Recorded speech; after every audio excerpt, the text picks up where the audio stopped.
it's true, in the same way to watching The Wheel of Time, Season 1, Episode 2, Shadows Waiting. I am so excited for this episode all week. I mean, because of the way I react to my schedule, I can't binge the show. I've been desperate to binge this show. Just something about it just clicked in my brain. So I've been so excited to watch more of this show since I watched the end of the previous one. A reminder that you can find the unedited version of this reaction on my Patreon 2 weeks in advance, the edited version 1 week in advance, and thank you so much for watching. Let's go! It's like a dynasty or a religious order.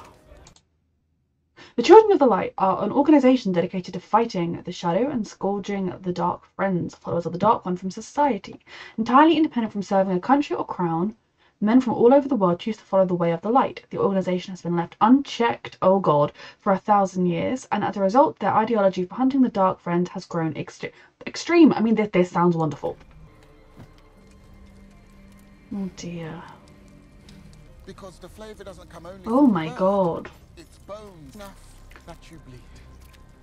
Fucking hell. Is that one of the rings like Moraine has? An Aes Sedai should know above all others. Fuck. Okay, so they're hunting down Aes Sedai. Because they're witches? Oh lord. I think maybe the Order of the Light or whatever they were called, Children of the Light, could maybe focus on the actual people of the Dark Ones and not people also fighting them.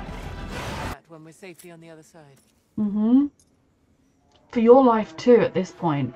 Have I not made myself clear? Mm-hmm.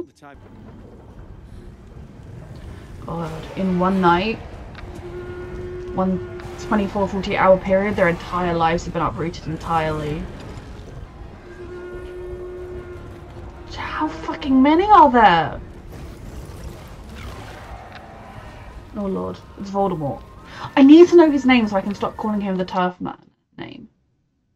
Like, this is so interesting, like telling me about the 4 villages and the Trollocs, but unless I happen to pause, I'm never gonna read it. Oh, he doesn't have eyes either.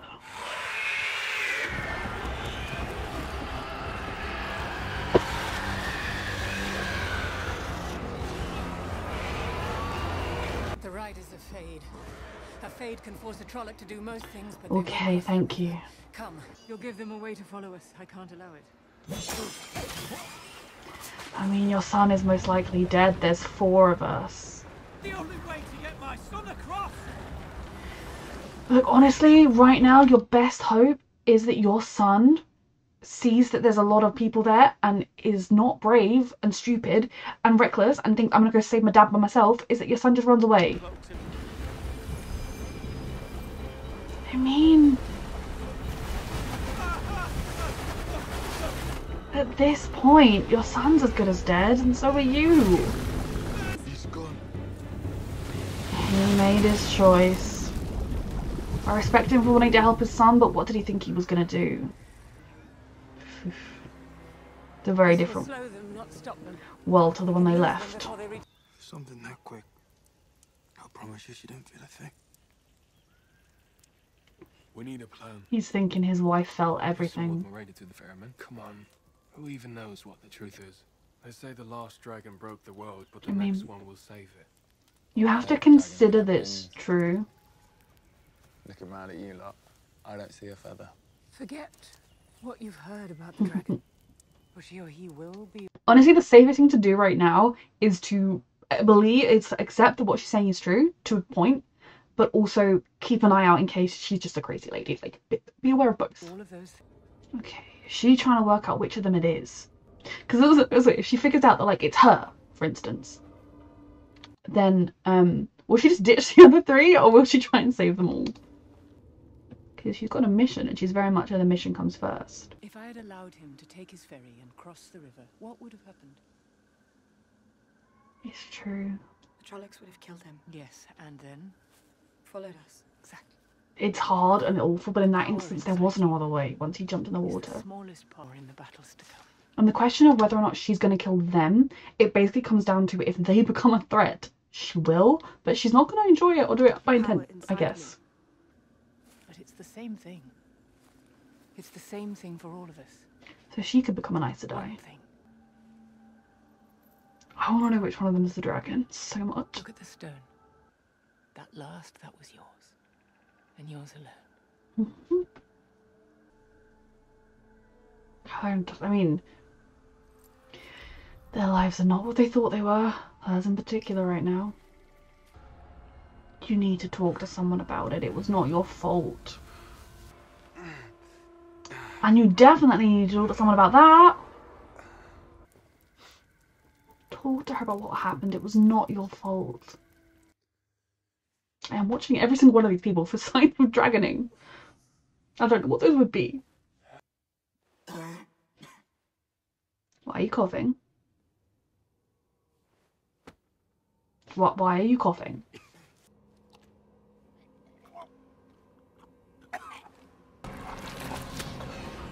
What the actual fuck was that?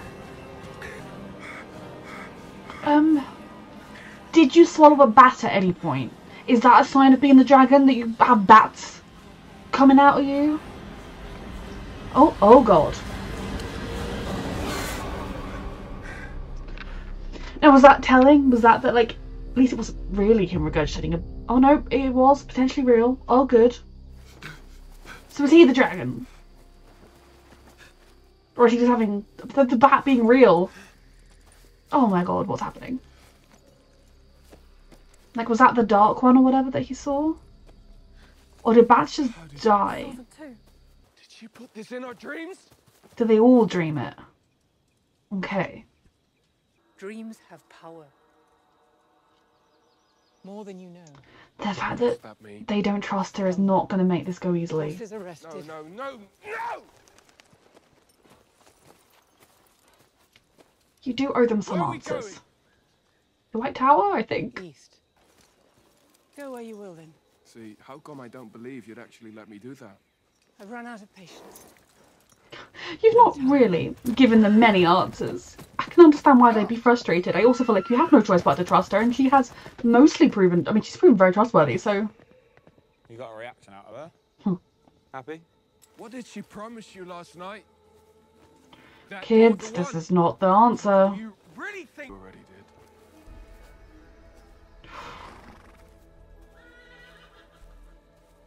Don't be an arse.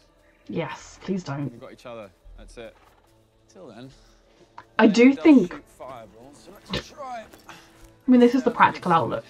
I do think if she were to figure out which one of them it was, she would potentially not care to protect the other three. I don't think she'd kill them outright. I think she would just not conserve as much effort into it because there is so much at stake with the one that it is. She's so mission focused, and you know, in her eyes, the greater good is all that matters. But these little these fractures are not going to bode well for this group going forwards. White cloaks. Oh no. So they'll, I mean, maybe having the four of them with them will actually help, because otherwise they'd Be so kind as to dismount your horses. suspicious of a woman with a man protecting them, but a woman with like a bunch of people is maybe less Aes Sedai like. Best be on your way then. Ooh, I'm sorry. he can sense the If you ring. would indulge here a moment longer, we host them. Search the horses. I don't like this. West of here, near the Mountains of Mist. Can I see your wound, ma'am? Tell as much truth as you can. There were many people hurt there. Perhaps you can help them. I like this. Kind of. We children try to steer clear of the Aes Sedai where we can. The light is always with you. I'm so confused. So this man like hunts the Aes Sedai and like has the rings and a thing, but at the same time they're like, "Oh, go see one, she'll heal you." Is it like they find Aes Sedai that they think are behaving badly, and so they're like any excuse? Like, I'm so confused. Also intrigued by this world. Toilet poison is incredibly potent. A normal person would likely die very quickly without an Aes Sedai's healing. An Aes Sedai's unique benefit from draw energy and strength from her water through their bond. Questioners, also known as the Hand of the Light, are a group they extract confessions out of people for being dark friends. The methods are ruthless. Almost anybody questioned admits to serving the Shadow, whether they did so or not. So he has a personal thing against Aes Sedai. Like, I guess they don't love them, but they're not like directly targeting them. Just this man hates them, and we'll get the confession out of them whether they did it or not. That was a horrible encounter, and I'm stressed.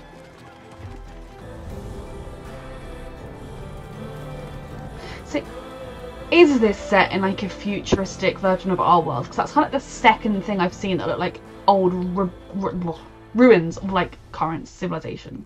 Walk the footsteps of a father. Trail Music helps any journey. Their king, Aemon, like in the song, had sent messages to the neighbors they'd fought for in the past. So They were promised he and aid his if dad, they are they were descendants of the king? That's why they've got the like crane or whatever on the sword. Somehow they did. Oh, the breaking of the world. Does that refer to like the end of the world as we know it? To take the children and find refuge in the mountain keeps, though many of them went not to safety, but to join the army fighting for their home. Not a step of ground was given That up. could explain why the Two Rivers area really doesn't want to get itself involved in the rest of the fighting and everything. They want to keep to themselves because no one helped them back in the day. Weep for Manethrin, weep for what is lost forever.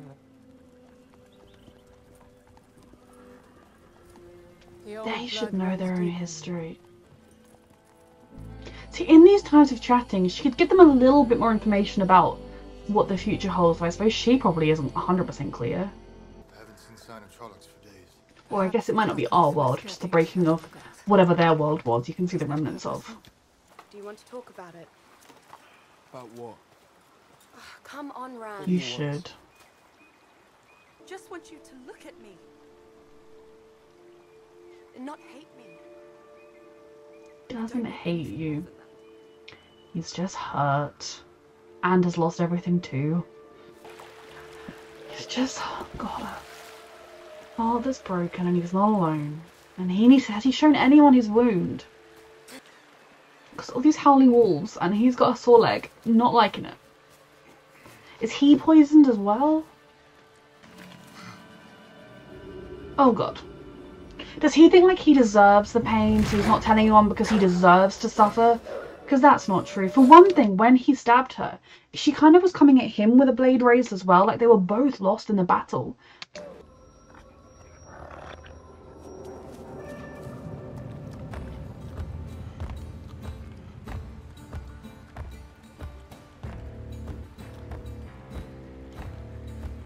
Is he a friend? Does the wolf have healing powers? The wolves are great, apparently. I'm so enjoying this show. I understand nothing, but I'm having a great time. Are they gonna have more dreams? Just her this time, or is she still dreaming? You have to move. Up. Oh God, they've actually found us. This isn't a dream. I guess they haven't been stopping to sleep. Do they not need sleep? The Trollocs and the Fade? Oh Lord. Steady, steady. Is it the fallen city? Why are they all just standing there?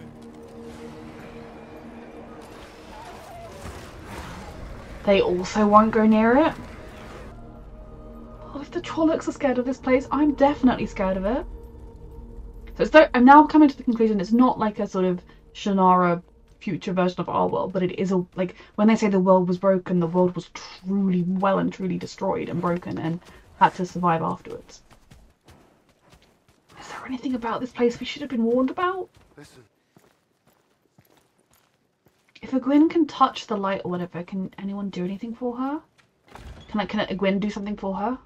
Evil itself grew from the city's heart and consumed everyone and everything This is that lived. very, very unnerving, but the lore here is so fascinating. Ever since, touch nothing. Eat only the food you brought. That includes you. What part of that story made you think, I'm going to go exploring by myself? I mean, yes, I also would really want to explore an abandoned city, I can't lie, but the creepy part, remember the creepy part?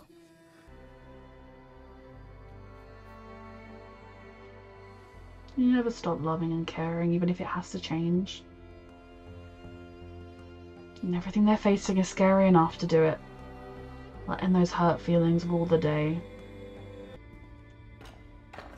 You need to show someone your leg and tell them what happened so they can help you. As best, I mean, one of those things cannot be helped, but you know, help you through it.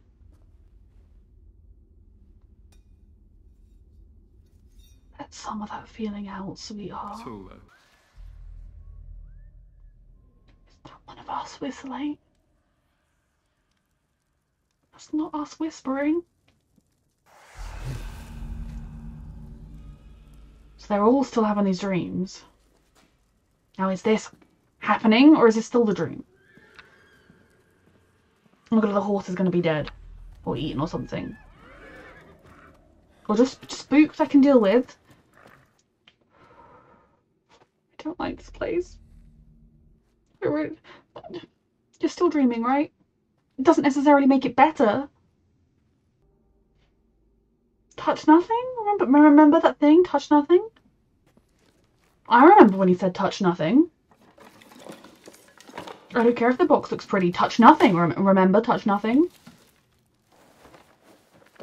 I was there when he said touch nothing. Were you?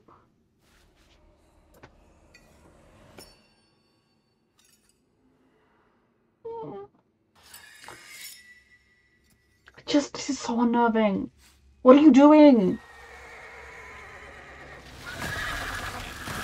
Oh, fuck, the darkness is spreading, the shadows are spreading. I knew the horses would be the first to go. Rest in peace, horse. It's all right. I'm here. I mean, nothing is alright. Yeah, the place she said not to go. We were... Fuck. We were admittedly being chased by trollops, but... Trollops? Trollops? Oh god, inside, and Matt's not with them.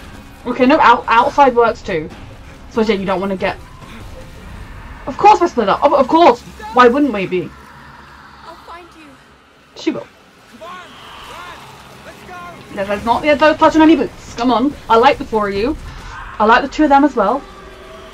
Ooh, it's actively chasing them. It's like, not just mindlessly spreading, it's chasing. Does she have any strength in her to fight? Did I see water the other side? Can they jump into the water? Yep. This is just going great.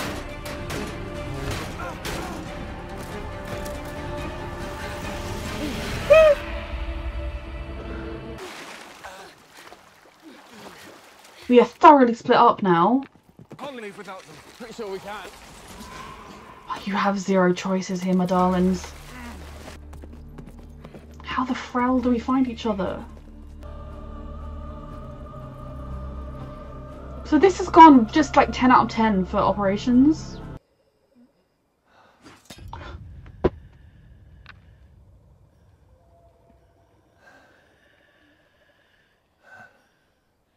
If you don't take me to them right now, I'll slit your throat.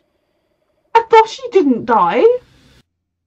Okay, I thought she didn't die. We didn't see Nynaeve die. She just got yoinked. Now, the question is, why didn't she die? Why is she still alive? How is she still alive? And I do hope she answers that quickly, because right now she could be an agent of the darkness. Unwilling. I don't think she would willingly be doing what the darkness says, but she could have been like brainwashed or something. She could also just be being followed somehow. But no, that ending was fantastic. The moment, like, with it being her, I was thinking it was going to be some local person or whatever, but it was her. She'd been following them all this time, and she's like, take me to them, because she wants to know. Now, I'm here for Nynaeve story around. I wrote her name down in my list of names to remember, because I knew she wasn't dead. I mean, when I wrote it down, I was like, it's going to be awkward if I never need to use this. I did pretty well with this. Going into it, I remembered... Oh my god. Going into it, I remembered Egwene. It's just how you pronounce it. I can picture it, but how you pronounce it, my brain won't like. Remembered Rand and Perrin and Moraine, and the ones that I had to look at were Lan and Matt. I remember Matt now, I think, because it is a normal name. And Nynaeve. No, I really, really am enjoying this show. Like, I'm not exaggerating when I say all week I've been looking forward to it being Monday, which is the day I watch it on, ready for it to go up on Tuesday.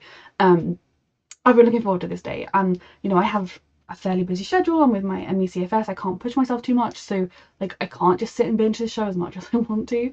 But I have been looking forward to this so much, and like we got pieces of information about the world. I'm beginning to understand more about what it meant when it said the world was broken. The world literally was essentially wiped out and had to sort of rebuild and start again. So I would assume some of the cities and places that had been inhabited before they would have rebuilt, and a lot of them they didn't. This one in particular was very cursed. Learning the history of Two Rivers, of I don't know what it was, a very Marathnarin, but their city or whatever, it makes me wonder if Rand and his father are the descendants of the king and queen that we talked about, or at least a noble house from that time, just because the sort of thing, the bird was like a crane or something. I couldn't remember in the first episode, and when I was editing I was like, is that a crane? But the sword had a fancy thingamabob on it. But then why would the shepherd man, still know how to fight really well? I don't know. But yeah, I'm trying to piece the puzzle together. But regardless, learning that piece of their history, and it's so amazing to think that that history has been lost to the people that live in the Two Rivers, but the song about it hasn't. And to them, it was just some song that people in their town sing. And to her, she was like, oh, of course, yeah, the history. You know, it would be like people not knowing that the Tudors were a thing, or the Romans, and then after singing a song about it, and someone else being like, yeah, your history. So that was fascinating both for me and for them to learn that piece of their history. It kind of puts some explanation into partly why in the Two Rivers they are like, oh, I've heard there's a war in the south. Yeah, we're not getting involved in that, because there's probably some of that passed down anger and despair that at how much they lost because the people that promised them aid never came. And then we went to the actual freaking city that promised them aid, and yeah, something dark did indeed happen. Now, the question I have is, were the shadows always coming for them, or was it because Matt touched the shiny dagger and like opened it, and the dagger had like the red jewel in it, and like, did he awaken the darkness? Would they have been okay if he hadn't done that? And why did he do that? Was his kind of old instincts of needing to try and make sure there's money on the table that his parents haven't gambled away? We know he steals stuff. We know, as much as I think he's a really good person, or like, I really like him, like, the way he cares about the others and his sisters and everything is great. The way that he steals, less so, but I also don't think he steals just because it's fun. I think he kind of did it out of necessity. Was it that part of him that was switching on again? But the fact that they were all split up is very stressful. Because I'm guessing, I don't know how far away they all are. Obviously, none of them ran especially far across, like, I don't think they're on opposite ends of the city, but we know at the very least Perrin and Egwene ran one way, and Matt and Rand ran the other way, and so they're kind of on opposite points of the city. And then Moraine and Lan went the way they came, so hopefully they'll be able to find each other again. If they all just, I don't know. And then of course the Trollocs are around. I'm guessing the Trollocs were like, oh, if they're passing through the city, they'll most likely come out at Blah Point, because we know they're heading to the White Tower, so the Trollocs are going to try and cut them off. I know what Voldemort's called. He's called Fade, so I'm not going to use the turf name anymore.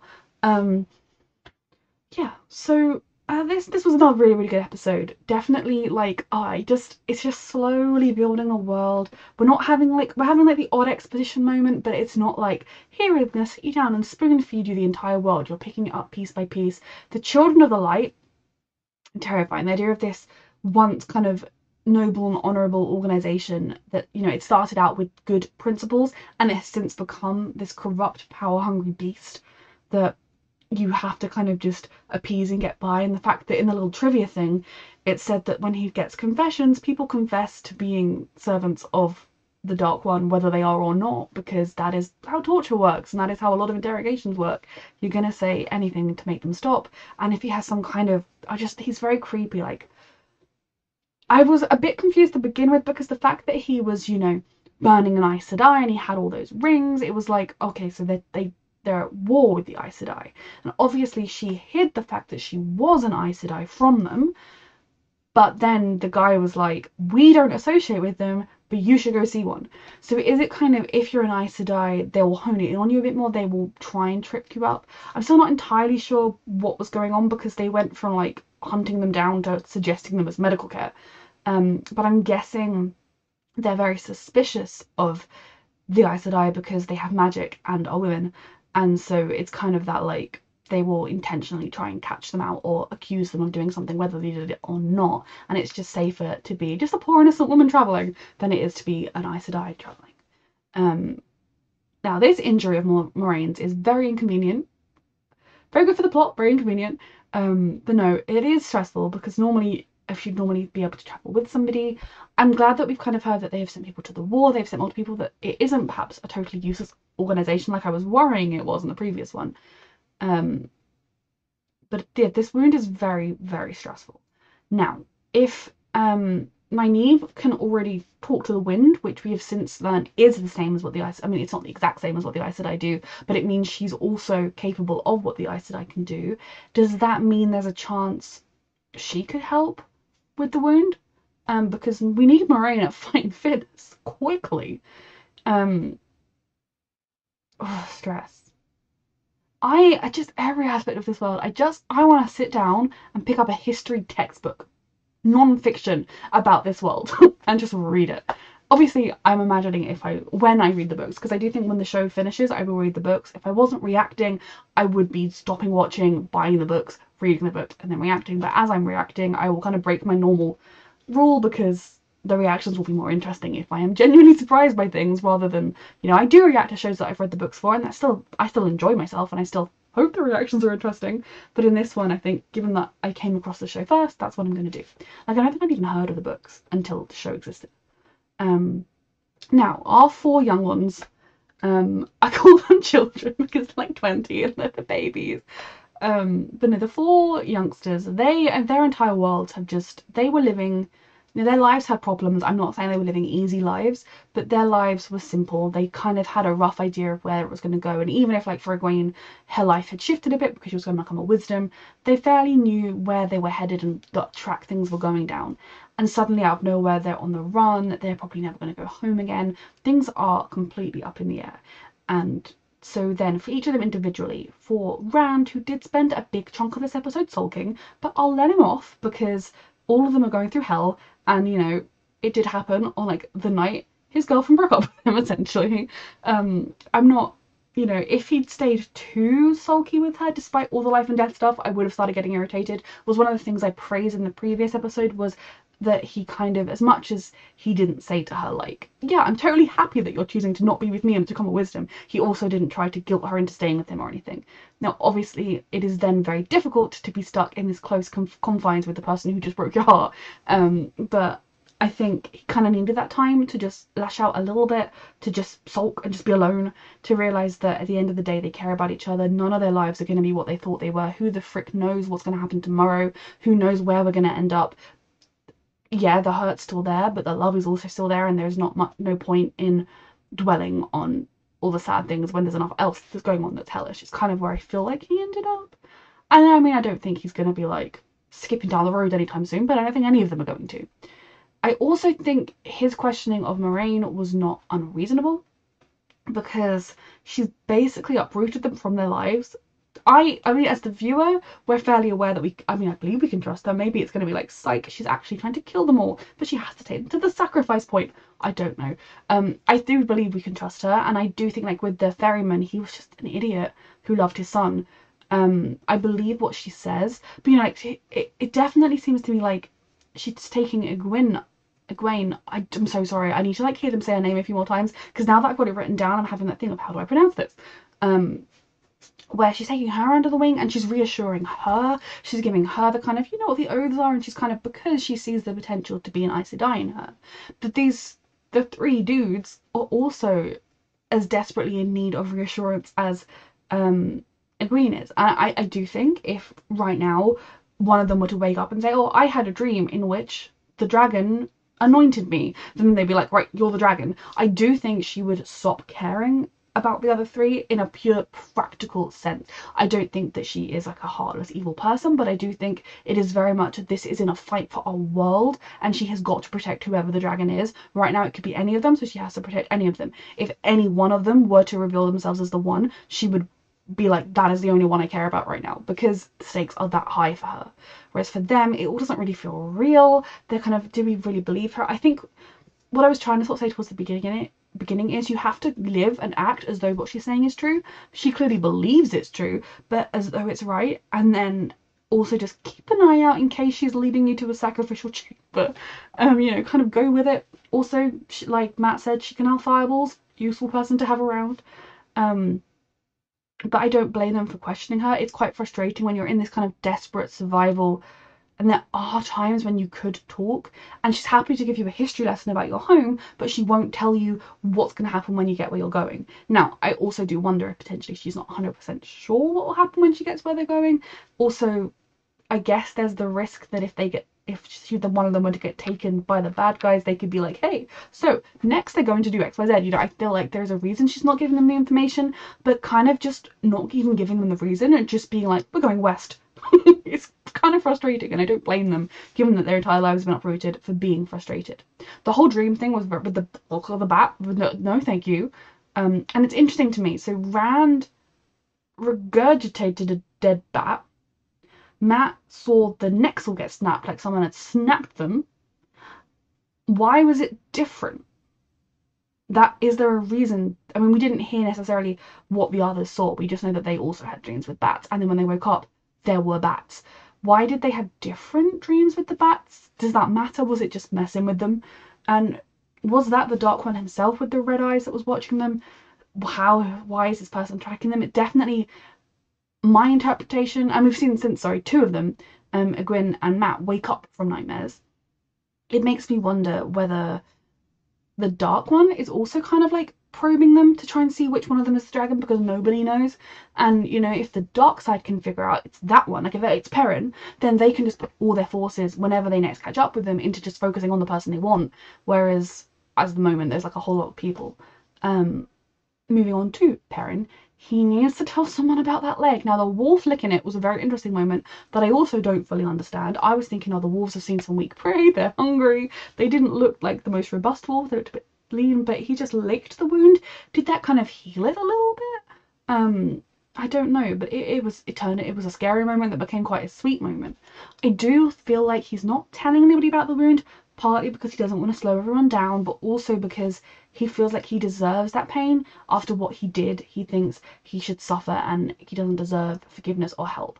I do not think it is black and white. I do not think he ever would have intentionally hurt his wife. I also am pretty sure she was coming at him with an axe raised and he turned around. Like, I think she almost was just in the bloodlust too. You know, it could have been him that was dead. I think he would have preferred that, but that wouldn't have been any better or more right. I think he needs to tell someone about both his literal physical wound and his emotional mental wound, because it's just not gonna ever heal. I think part of him is worried that if he says, oh, actually, they didn't kill her, I did, they'll look at him differently, they'll treat him differently. But I'm sure if he explains the situation of what happened, they would immediately absolve him of it. They would be like, I'm so sorry, like, what do you say to that? But I don't think they'd blame him, because unless I totally miswatched that scene, he did not do anything intentionally. He wasn't like scheming and waiting for an excuse to kill his wife. It was pure horrific accident. But I think he's worried they'll look at him differently. You know, we've already had Egwene listing her as in the list of the dead. We've got Matt sort of reminiscing and giving him the dagger she made and talking about how much she loved him. And he's kind of, in some ways, like the conversation with Matt, I think, helped him in a way. It also makes him feel like, yeah, and then I killed her. Like, I think there's a lot going on in his head, and he's just gonna start spiraling and spiraling and spiraling if he doesn't tell someone, and it worries me. Then moving on to Matt. Again, so far this episode, I really, really liked him. I liked him. I like all four of the young ones. They haven't wronged me. But Matt, the way he like cares about his sister and his family, and even the way he was like, you know, yeah, maybe she's not telling the truth, but she also has fireballs, and I think we should just go with her. I support that too. Him starting singing to keep the spirits up a little bit, talking to Perrin about his dead wife. Like, I really like that side of him a lot. But I need to know why that boy decided to go wandering the streets, picking up, like, specifically, don't touch anything. What does he do? I'm gonna go touch something. Then everyone gets eaten by shadows nearly. Very stressful. But I think the biggest thing for him is, for so long, he's had this burden of both being his parents' son and also caring for his sisters. And now he has to just trust that that's been taken care of by somebody else. There's this huge other stuff going on. None of it feels real. I think he's the most kind of like, what the fuck? I don't know what's happening. Let's just go with it, of the four of them. Then we have Egwene, and the biggest thing for her was discovering that she could also become an Aes Sedai. She can touch the light, or whatever they call it, that she has this within her. I do think if it were to turn out that Matt was a dragon, Moiraine might try a little bit to save Egwene because she could be a sister. But for her, she kind of knew she could hear the wind and that she had this within her. She now is seeing a whole other future than the one she'd already thought that was different opening up. Could she just become a sister? Could she join the Aes Sedai in the tower? You definitely, in that moment in the night, she formed a connection with Moiraine that the others don't have, but through the shared sisterhood of their magic and the kind of understanding of this feeling that she has. But she, just the same as the rest of them, her entire world view has been uprooted, her life has been uprooted, and she's definitely the most trusting of Moiraine so far because of that. But I'm just worried for all of them. I just want to give them hugs. Nynaeve being alive is brilliant. It's going to be a huge weight off Egwene in particular's shoulders. Someone else to help out our group, great. But I'm also concerned that she's not really alive and that that's like a shapeshifter, or she's being brainwashed by the dark side or something. I don't trust anything. The relationship between the Warder and the Aes Sedai is very interesting. And there was a moment where I was almost wondering if in the future, if like Egwene were to become an Aes Sedai, whether Rand might become her Warder, but then he was like, I'm not gonna become her servant, or whatever. Maybe not, he's a bit angry for that. But it's very interesting to kind of look at these relationships and the absolute devotion between Lan and Moiraine is fascinating. The world building is being done so well because there are little moments of exposition, but it doesn't feel like it. It just feels like a character telling another character about something. That moment when Moiraine woke up and she was like, where are we? You've killed us all. Chilling. I can't wait to watch more of this show. I can't wait for season 2. I'm pretty sure I saw this coming. Reminder that you can find the unedited version of this reaction on my Patreon 2 weeks in advance, the edited version 1 week in advance, and thank you so much for watching.